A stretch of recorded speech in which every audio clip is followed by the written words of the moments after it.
کسی نے مسئلہ پوچھا ہے لڑکی اگر بالغ ہو تو اس کی رضامندی کی بنا اس کی شادی طے کر دینا جائز ہے؟ نیز اسلام میں کفو کی کیا اہمیت ہے؟ رشتے طے کرتے وقت والدین کو لڑکے کی عمر کا کس قدر لحاظ رکھنا چاہیے؟ مثلا لڑکی کی عمر 18 سال ہو، لڑکے کی 32 سال، تو بہت بھائی بالغ لڑکی کا نکاح اس کی مرضی کے بغیر حرام ہے، جائز نہیں ہے۔ لڑکی بالغ ہو گئی تو اگر وہ نہیں کرنا چاہ رہی تو باپ زبردستی نہیں کر سکتا، سمجھ رہے ہیں؟ تو یہ تو مسئلہ واضح ہے بالکل۔ باقی کفو کی کیا حیثیت ہے؟ تو کفو غیر کفو میں نکاح بھی غلط ہے، جائز ہے لیکن شریعت میں پسندیدہ کام جائز کسی مجبوری سے ہوتا ہے، بعض دفعہ نہیں مل رہا ہوتا۔ کفو کہتے ہیں کہ لڑکا جو ہے وہ لڑکی کے ہم پلہ ہو 6 چیزوں میں۔ اس کے دلائل کیا ہیں ابھی اس کا ٹائم نہیں، میرے کو فوراً فیس بک پہ کون سی حدیث سے نکالا ہے، کون سی حدیث۔ ہر آدمی فنٹر ہے نا آج کل، فنٹر گیری تو بہت چل رہی ہے، آپ کو پتہ ہے، سارے مفتی بنے ہوئے ہیں۔ تو ہم پلہ میں جو نکاح ہوگا، ہم پلہ میں نکاح، حضرت زینب کا نکاح نبی صلی اللہ علیہ وسلم نے حضرت زید بن حارثہ سے کیا، مگر وہ نکاح کامیاب نہیں ہوا۔ اسی بنا پر فقہاء نے مسائل، اور اس پر چاروں ائمہ کا اتفاق ہے کہ باپ کے لیے یہ غلط ہے کہ وہ اپنی بیٹی کا نکاح غیر کفو میں کر دے، کیونکہ عورت شوہر کے ماتحت ہوتی ہے، اور جس کے ماتحت ہوتی ہے تو اس کا آپ سے درجے میں اونچا ہونا، آپ کبھی بھی ذہنی طور پر اپنے سر کا تاج کسی ایسے کو نہیں بناؤ گے جو آپ سے کمتر ہو بھائی، تاکہ وہ اس کو برتری کا احساس ہونا کہ میرا میاں ماشاءاللہ دیکھنے میں کیا لگ رہا ہے، میاں لگ رہا ہے، ہاں میں اس کی اطاعت کروں گی۔ اگر آپ نے اس سے کمتر میں ایک بریگیڈیئر کی بیٹی ہے اور اس کی شادی ہو جائے بالکل بیچارے ایک لو لیول آدمی سے ہے، وہ بھی مسلمان جنت میں جائے گا، لیکن یہ جوڑا آپس میں چلے گا نہیں۔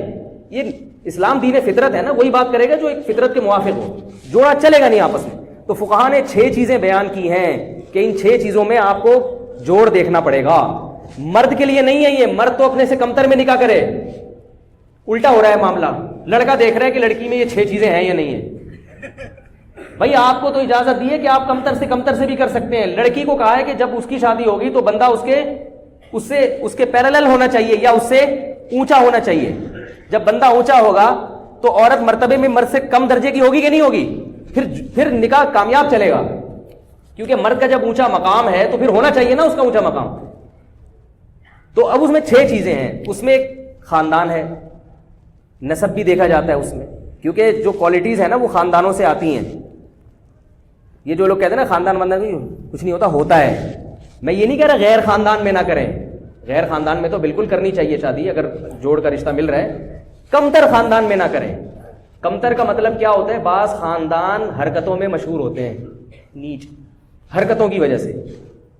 یہ مطلب نہیں کہ ان میں ہر آدمی نیچ ہوتا ہے، لیکن بعض خاندان ایسے ہوتے ہیں کہ وہ حرکتوں میں کیا ہوتے ہیں، بول لو نا یار، مشہور ہوتا ہے کہ یہ کوئی اچھی فیملی نہیں، ان کے تمیز والے لوگ نہیں ہیں، یہ صحیح ہے نا۔ ان میں بعض لوگ اچھے بھی نکل آتے ہیں۔ یہ اس لیے کہہ رہا ہوں کہ اگر کوئی نیچ اچھے خاندان کا نہیں ہے تو اس کا مطلب نہیں کہ ہر آدمی برا ہے، لیکن بعض خاندانوں کی کوالٹیز ایسی ہوتی ہیں بندے کو پتہ چلا ہے بندہ خاندانی نہیں ہے، تو اس میں خاندان دیکھنا ہے۔ دوسرا اس کا پیشہ دیکھنا ہے۔ لڑکی بہت اونچے خاندان یعنی پیشے والی کی بیٹی ہے، مثال کے طور پر بہت بڑے آدمی کی بیٹی ہے، تو آپ اس کی شادی بالکل کسی لو لیول آدمی سے کر رہے ہیں تو یہ جوڑ کا رشتہ نہیں چلے گی، سمجھ رہے ہو؟ اسی طرح بہت ذہین لڑکی، اس کی شادی کسی مکھنچو سے کر رہے ہیں، اب وہ عورت کہے گی میں اپنے میاں سے زیادہ سمجھدار ہوں، اور یہ سال کم وقت کو پتہ ہی نہیں، وہ بات کرتا ہے تو آدمی کہتا ہے یار تم چپ ہی رہتے تو اچھا تھا۔ اس کو کیا کہتے ہیں؟ مکھنچو۔ بالکل یہ نہیں کہ تھوڑا بہت فرق تو چلتا ہے، بالکل ہی باولا سا ہے، بہت ہی باولا ٹائپ کا آدمی ہے، تو ذہین لڑکی کا گزارا ایسے باولے کے ساتھ نہیں ہوتا۔ اسی طرح مال دولت میں بھی، دولت کا مطلب وہ نہیں ہے جو آپ سمجھ رہے ہیں، ہمارے یہاں دولت کا مطلب بینک بیلنس زیادہ ہو، اس کو نہیں دیکھتی شریعت، کیونکہ پیسہ آنے جانے والی چیز ہے۔ دولت کا مطلب یہ ہے کہ وہ اتنا مہر دینے پر قدرت رکھتا ہو جتنا مہر اس خاندان میں لڑکی کا ہوتا ہے۔ باقی شریعت اس کے علاوہ دولت کو اس لیے دیکھتی کہ دولت آنے جانے والی چیز ہے، پنجابی کہتے ہیں آنے جانے والی چیز ہے، کیونکہ آپ غریب ہیں کل پیسے آ سکتے ہیں، آج پیسہ ہے تو کتنے لوگ ہیں شادی کی تو پیسہ تھا تھوڑے دن بعد کیا ہو گئے، غریب ہو گئے، تو اس وقت دیکھا جائے گا کہ آپ اتنا مہر پے کر سکتے ہیں۔ باقی اگر دونوں ہاتھ دونوں پاؤں سلامت ہیں تو شریعت آپ کو دولت مند مانتی ہے، کیونکہ آپ کما سکتے ہیں، تو یہ چیز ہے۔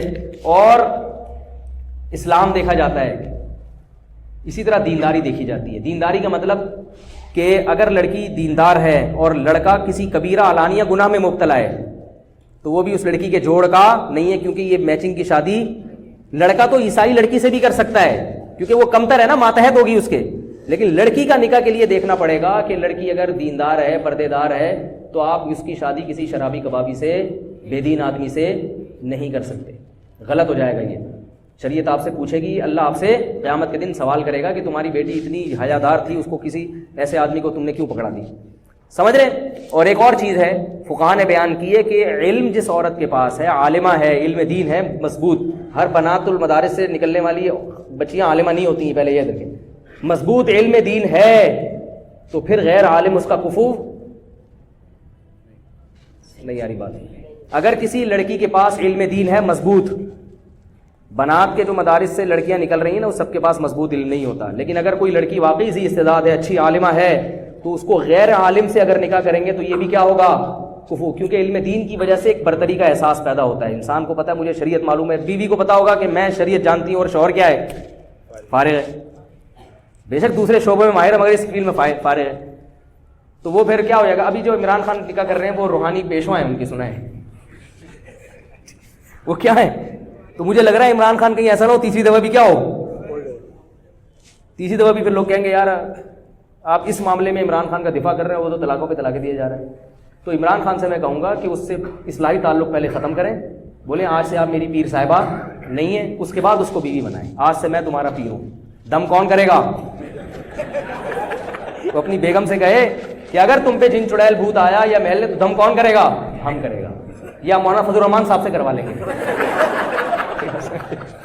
لیکن اب تم ہم پہ دم، یہ جی بات ہے شوہر پہ جن آ رہا ہے، بیوی دم کر رہی ہے، عجیب سا ہو جائے گا نا. تو کہیں ایسا نہ دوبارہ طلاق ہو جائے. اس لیے میں تھوڑا سا پی ٹی آئی والوں کو مشورہ دے رہا ہوں، عمران خان سے بولیں آپ نکاح ضرور کریں، بہت اچھی بات ہے، نکاح سے کوئی نہیں روکے گا آپ کو، لیکن آپ اگر وہ روحانی پیشوا ہیں آپ کی تو یہ روحانی تعلق ان سے کیا کرو، ختم کرو. پہلے روحانی تعلق نہیں چلے گا، دم ہم کرے گا. تو یہ چند چیزیں باپ کو دیکھنا ضروری ہیں. لیکن آج کل کفو جو ہے نا مارکیٹ میں شارٹ ہے. ابا اگر یہ دیکھنا شروع کر دیں تو اس کا اصل حل یہ ہے کہ جو کفو ہے نا اگر وہ اس پہ دوسری بیوی بنا کے دے دو، جو آپ کو کڑوا لگتا ہے پھر یہ لفظ، بھائی غیر کفو میں لڑکی کی شادی کرنے سے بہتر ہے کسی کفو والے کی دوسری بنا دو، کیونکہ وہ دوسری میں کامیابی کا چانس زیادہ ہے، لیکن غیر کفو میں کامیابی کا چانس کم ہے. اس میں ساری زندگی کڑوے گھونٹ پی پی کے عورت گزارتی ہے. اور جن خواتین کی غیر کفو میں شادی ہو چکی ہے وہ اب برداشت کریں کہ وہ میرے بیان سن کے کہتے ہیں اچھا ہمیں تو پتہ ہی نہیں تھا. بھائی اب جو ہے اس کو سر کا تاج بنائیں، برداشت کریں. سمجھ آ رہی ہے؟ یہ تو جن کی نہیں ہوئی ان کی بات کر رہا ہوں میں، جن کی نہیں، اور وہ اپنے شوہر کو اپنے سے اچھا ہی سمجھیں چاہے جو مرضی ہو. بولے بھائی شوہر کا مقام ہے، اب جو ہیں اللہ نے مقدر میں لکھ دیا، آپ میرے سر کے تاج ہیں، جو بھی ہیں آپ مکھنچو ہیں لیکن ہاں تو کس کے آپ میرے سر کے تاج ہی ہیں، اب اللہ نے پسند بنا دیا. کیونکہ طلاق کے بعد تو اور مسائل کھڑے ہو جاتے ہیں. اور جن کی نہیں ہوئی تو ماں باپ اس کا خیال کریں، غیر کفو میں اس کا نکاح نہیں کریں. اگر کوئی کمارا نہیں مل رہا تو کوئی بات نہیں، جس کی شادی ہو چکی ہے اس کو دوسری پہ دے دیں. یہ اسلام نے حکم دیا ہے. دوسری کی اجازت بھی مرد کو اس لیے دی ہے تاکہ خواتین کے لیے رشتے کی سلیکشن میں آسانی ہو جائے. اب یہاں سے ہمارے آپ کے اختلافات شروع ہو جائیں گے، اس لیے میں اس کو یہیں بند کرتا ہوں. اللہ تعالی ہم سب کو سمجھنے کی، عمل کرنے کی توفیق عطا فرمائے.